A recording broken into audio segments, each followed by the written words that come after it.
코로나로 인해서 가장 피해를 본 사람들 네. 바로 학생들이야. 학습 능력, 직업 선택권, 문해력, 언어 인지력 이런 것들이 모두 굉장한 손상을 입었어. 그것도 놀라웠어. 21세기 정치책이 뭐 중요할까? 그게 아니더라고. 우리 세대는 무조건 스타트랙 게임 좀 해도 적어도 박정호는 될 수 있다. 안녕하십니까? 네, 안녕하세요. 어서 오십시오. 서울역을 또 쫓아왔어. 대전에 내려가는 KTX에는 사람이 많습니까? 매어 터져. 진짜요? 기차 안에서는 요즘에 계속 마스크 쓰고 있죠, 다들. 마스크는 쓰는데 불편하지 않으셨어요? 제일 불편한 거 강연 때 마스크 쓰는 게 진짜 불편해. 왜냐하면 이 말을 이제 계속 혼자 떠들어야 되는데 2시간 가까이를 그러다 보면 이제 그 다음부터 민망한 일이 생겨. 뭐냐면 마스크가 슬슬 젖어들지. 그러니까 이런 식으로 이제 마스크 사실 전 국민 뭐 전 세계 사람들이 지금 다 이렇게 열심히 고통받고 있다. 그러니까 하여튼 뭐 노력하고 있잖아요. 그러니까 이런 거 중에서 가장 좀 피해를 봤다고 싶은 계층, 연령대 좀 누구라고 생각하세요? 코로나로 인해서 가장 피해를 본 사람들. 네. 나는 반영구적으로 큰 피해를 본 계층이 있다고 생각해요. 반영구적인 계층? 사실 많은 분들이 머릿속으로 생각하기에는 뭐 직장 생활을 하시는 분들이나 사업하시는 분들 뭐 이런 분들을 꼽을 거 아니야? 그렇죠. 그런데 내가 보기에는 앞으로 사는 내내 약간의 데미지를 입은 계층이 있습니다. 바로 학생들이야. 그리고 곧 학생이 되어야 될 미취학 아동들. 애들. 아니 코로나가 애들에게 무슨 어떤 좀 면역 체계를 약화시켰다거나 뭐 그런 걸까요? 그런 거면은 내가 이런 방송 그만뒀지. 내가 그 정도 아주 직선적이고 표피적인 그런 사람이면 나 이 방송 그만뒀다. 어떤 거냐면 그 친구들의 학습 능력, 직업 선택권, 그리고 또 문해력, 언어 인지력 이런 것들이 모두 굉장한 손상을 입었어. 잠깐만. 혹시 코로나 때문에 못 나가서? 가장 압축적으로 말하면 맞아. 네. 그러니까 코로나가 그 사람들, 그러니까 학생들이나 미취학 아동들이 많은 사람들을 불특정 다수를 접할 수 있는 기회를 좀 차단했고, 네네. 그 다음에 뭔가 새로운 상황에 노출될 기회를 또 차단해버렸고, 네. 그리고 가족들하고만 제한된 시간에서 계속 보내게끔 하다 보니까 정상적으로 그 나이대별로 각각 발달할 수 있는 여러 가지 역량들을 얻어가는데 굉장히 많은 좀 낭패를 본 것 같아. 하나하나 좀 구분해서 얘기를 해줄까? 대딩, 우리 성우는 네. 앞으로 뭐 하고 살아야겠다라는 걸 예전에 대학교 다닐 때 네. 정하고 그럴 때 누구하고 제일 많이 상의하고 누구에게 힌트를 얻었어? 솔직히 선배 아니면 친구들? 동기들? 네. 정답이야. 형도 마찬가지야. 네. 나도 졸업하고 뭐 하지? 사회생활 앞두고 취업 준비는 어떻게 하지? 학위를 하려면 어떻게 해야 되나? 이런 거 다 누구한테 들었겠어? 대부분의 경우 내 친구나 지인들, 학교 선후배들이 내가 뭘 하면 좋겠다, 어떤 직업이 좋다, 어떤 직업이 나쁘다, 이 모티베이션을 다 해주는 사람들이야. 그렇죠. 그런데 코로나19 동안 어떻게 됐느냐? 바로 그런 교류의 장이 적어도 지금 3학년인 친구들은 1, 2학년이 다 없어져 버렸어. 맞아요. 그리고 그거를 우리가 또 어디서 또 확연히 알 수가 있냐면 중간 기말고사 우리가 채점하잖아. 네. 그럼 예전에 비해서 동일한 시험 문제로 우리가 3년 전에도 출제를 해보고 5년 전에도 출제를 해보고 이런 경우가 많거든. 그런데 그때보다 답안지의 퀄리티가 조금 떨어져 있어. 어떻게 보면 학업 이수 능력이 좀 떨어지고 있다. 맞아요. 이런 느낌? 집에서 혼자 각각 공부하다 보니까 어떤 게 있냐면 우리도 공부할 때 공부하기 싫고 지금부터 TV 봐야지 하다가도 옆에 있는 애들이 야자할 때 앉아서 계속 공부하면 또 하게 되잖아. 더 이렇게 신경 쓰이죠. 그렇지. 네. 그리고 아침 일찍 나왔는데 애들 막 1교시도 안 했는데 막 공부하고 있고 그럼 나도 뭐 하고 그러잖아. 네. 바로 그런 약간 경쟁 심리, 선의의 의식들 이런 게 없어지다 보니까 이게 지금 학력 자체에 대한 숙성도가 좀 떨어지는 이런 현상들이 좀 많이 생겨버렸지. 그러면 요거는 이제 대학생들의 어떤 문제인 것 같고요. 네. 그러면 이제 또 한 단계 내려간다면 네. 중고등학교 말씀드리겠습니다. 중고등학생들. 네. 지금 중고등학교 학생들의 또 다른 또 문제점이 뭐냐 하면 이거는 OECD에서 전 세계 OECD 국가들의 중고등학생들을 대상으로 한 연구 결과가 얼마 전에 발표가 됐는데요. 자, 여기 보고서 겉표지 네. 제가 추출해 왔습니다. 자, 이 보고서 내용을 보면 아는데 놀라운 일이 있어요. 뭐요? 소득 계층에 따라서 집에 종이책이 얼마나 많이 있느냐 없느냐가 달라. 그리고 종이책을 많이 가지고 있는 집과 그렇지 않는 집 사이에 그 학생들의 문해력, 네. 그 다음에 읽기 쓰기 능력 등 이런 부분의 성취도가 또 큰 차이가 나. 근데 그게 코로나랑 무슨 상관이죠?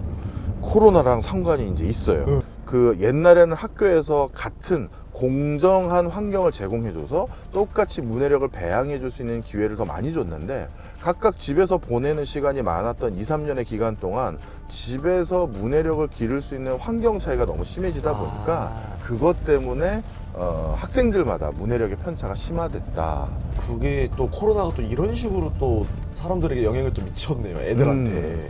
그래서 이 코로나가 초, 중, 고 같은 경우는 교육 양극화를 일으켰다. 이렇게도 과언이 아니야. 그러니까 여기서 저는 일단 좀 신기한 게 종이책은 아직 유효하다.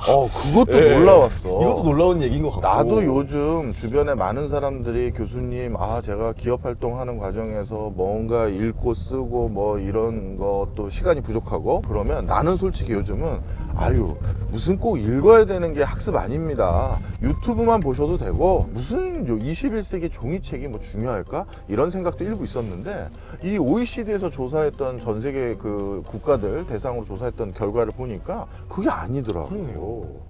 기본적으로 이 종이책에 대한 중요성을 나도 다시 한번 느끼게 돼. 오히려 그러니까 그런 종이책이 기반이 돼서 문해력이 좀 생기면 그 다음에는 뭐 진짜 뭐 유튜브를 보든 뭐 책을 보든 뭐 그런 것 같은데 그러니까 지금 어린 친구들, 그러니까 특히 중고등학생 친구들이 그게 아직 그 문해력이 이렇게 쌓이지 않은 상태에서 바로 지금 그런 좀 차이가 생겨버리니까 좀 문제가 되는 거예요. 그리고 또 한 가지 특이한 점이 네. 있어. 젠더 이퀄리티가 좀 많이 깨져가는 것 같아. 오? 남녀 학생들의 학업 성취도나 학업의 성향, 기질이 완벽하게 좀 다르다는 게 OECD 보고서에서 또 규명이 된 게 있는데 창의력이라든가 그 다음에 상상력이라는 게 조사 대상 국가들을 다 봤었을 때 남학생이 여학생들보다 월등해. 그래요? 그래서 남학생들이 일단 뭔가 창의적인 접근을 하려는 시도 자체가 조금 더 용이해. 그런데 그러면 남학생들이 훨씬 뭐 우월하거나 아니면 그런 쪽에서 우수하냐? 아니야. 여학생들 같은 경우 순발력과 창의력이라는 부분이나 상상력이라는 부분에는 이런 그 긍정적 감정 기조와 부정적 감정 기조가 좀 차이가 있지만 나머지 그냥 읽고 쓰고 뭐 그런 수학 능력에 대한 거 있지? 네. 그거는 여학생들이 남학생들보다 상대적으로 좀 우수해요. 진짜요? 이 젠더 이퀄리티를 좀 더 강조할 수 있는 교육 환경을 만들어서 남성이 가진 장점, 여성이 가진 장점이 중화되려면 같이 또 학교에 와야 되잖아요. 그렇죠. 그런데 이번 코로나19로 또 학교를 안 가네. 못 간 거지. 가네. 그죠, 못 간 거죠. 그러다 보니까 이런 남성과 여성으로서 어떤 요인인지 더 정확히 규명은 안 됐으나 네. 이런 기질적인 차이로 인해서 얻어지는 학업 능력의 차이, 이거를 뭔가 희석시킬 수 있는 여지가 또 없어져 버린 거야. 더 내려가도 있습니까? 미취학 아동도 관련이 크지. 미취학 아동. 코로나 때문에 어떤 영향이? 예를 들어서 오픈 에피소드라고 해야 되나? 내가 그거 하나 얘기해 줄게. 네. 지방에 가보면 외노자라고 부르지. 그쵸. 외국인 노동자, 외국인 근로자들이 많이 활동하고 있는 지역에 같이 거주하고 계신 분들이 좀 계셨어. 네. 그래서 내가 우연히 그분들하고 얘기를 나누다가 약간 웃음이 나오는 에피소드를 말씀해 주셔가지고 내가 황당했는데 네. 그 애들이 같이 놀 거 아니야. 외국인 근로자들 자녀들하고. 네. 그리고 다문화 자녀들하고 이렇게 같이 노는데 어느 날 애가 집에 들어왔을 때 무릎이 좀 까져가지고 야, 너 괜찮니? 물 안 아파? 딱 이렇게 얘기를 했더니만 그 애가 뭐라고 하는지 알아? 뭐래요? 일 없습니다. 그러는 거야. 조선족이나 조선족. 이런 쪽 자녀분들하고 놀다 보니까 말투를 살짝 배운 거지. 그런데 이 어머니 입장에선 그게 그렇게 유쾌하지 않을 수 있잖아. 그렇죠. 그잖아. 네. 바로 이게 코로나 퀴즈의 문제와 동일해. 미취학 아동들이 언어를 배우고 언어를 익힐 수 있는 환경은 철저히 가족이야. 그런데 집집마다 가족의 언어적 환경이라는 게 다 다를 수 있잖아. 네. 어떤 집에서는 뭐 언어 장애가 있는 부모님이 있을 수도 있고, 그렇죠. 그리고 어떤 집은 부모님이 예전에 공부를 할 기회를 놓치신 가정도 있을 수 그렇죠. 있고, 뭔가 코로나19 그 기간 동안 별도의 그 교육 혜택을 밖에서 못 받은 아이들 같은 경우는 부모님으로부터 모든 언어 습득의 기회를 다 받게 되거든. 네. 바로 그러다 보니까 뭔 문제가 생기게 된다? 언어적인 익힘, 숙성도가 학교 들어오기 전에 큰 차이가 생겨버린 거야. 이게 요즘 또 코로나 때문에 이슈가 되는 거지. 그래서 이 친구들이 초등학교에 입학하고 났더니 내 친구들 중에서 누구는 말을 되게 잘하고 네. 글도 되게 잘 읽고 잘 쓰는데 나는 말도 잘 못하고 글도 아직 완벽하지 못하고, 이런 친구들 같은 경우는 이제 슬슬 대인 기피증, 또 언어 관련한 뭐라 그러지, 공포감, 네. 이런 것들까지 이어지는 사례들이 있어요. 애들이 벌써 그렇게 되는군요. 그럼. 네. 하여튼 그래서 내가 보기에는 이 코로나로 가장 반영구적으로 데미지를 입었던 계층은 아직 학생들이다. 왜냐하면 인생에서 제일 중요한 시점에 정상적으로 학업을 성취할 수 있는 기회를 일부 박탈하거나 아니면 좋은 직업의 선택의 기회를 일부 박탈됐다는 건 앞으로 그것에 가져다주는 영향력은 얼마나 오래되겠어. 그렇죠. 나는 그래서 이번 코로나19로 우리 성우가 던진 가장 큰 피해를 본 사람은 누군가요? 라고 했었을 때 정답은 학생, 이렇게 얘기하고 싶어. 코로나 이제 시대 끝나가잖아요, 이제. 예, 요랬을 때 조금 뭐 주목해야 할 뭐 키워드나 뭐 이슈 같은 게 혹시 있다면. 이것도 중요한 시사점이 있어. 네네. 이것도 OECD라는 국제기구에서 연구한 결과인데, 오. 많은 부모님이 이제 아마 이제 이 방송을 보시고, 맞아, 우리 애도 이렇게 대외 활동이 2, 3년 동안 차단되다 보니까 여러 가지 학업 능력이 떨어졌을 수도 있겠다라고 하면서 아이들에게 좀 더 학업 능력을 고취시키기 위해서 제일 먼저 뭘 하시는 분들이 많으냐면 애들에게 컴퓨터를 빼서. 스마트폰 뺏고. 나도 어렸을 때 엄마랑 한참 싸움했지. 여태 형님도 저 게임을 좀 하셨나 보군요. 나도 장난 아니었어. 야, 내가 사실 이름만 형이 더 들어봤는데. 큰 인물, 좋은 사람이 될 수 있었어. 어제는 그런 식으로 컴퓨터를 뺏고. 예, 막 그렇게 그런데 하죠. 예. 바로 아이들이 코로나19로 좀 더 노출도가 떨어져서 학업 성취도가 떨어진 상황을 벌충하려면 컴퓨터를 뺏으면 안 돼. 오잉? OECD에서 네. 또 조사를 해봤어. 네. 집에서 애들이 맨날 게임만 하고 웹서핑만 하고 나쁜 뭐 영상이나 뭐 글들만 읽는다라는 것 때문에 집에서 컴퓨터에 접근할 수 있는 시간을 일부 차단한 가정과, 네. 그렇지 않고 컴퓨터를 그래도 원활하게 이용할 수 있는 환경을 줬던 가정, 이 두 가정에서 아이들에게 문제 해결 능력이 어느 아이들이 더 좋아지는지를 비교 분석해 봤거든. 설마? 그런데 컴퓨터를 능수능란하게 다루고 컴퓨터의 노출도가 제약받지 않았던 애들이 훨씬 문제 해결 능력이 좋아. 왜냐하면 뭔가 서치해서 답을 찾고 결론에 도출하는 능력들이 훨씬 더 배양되는 거야.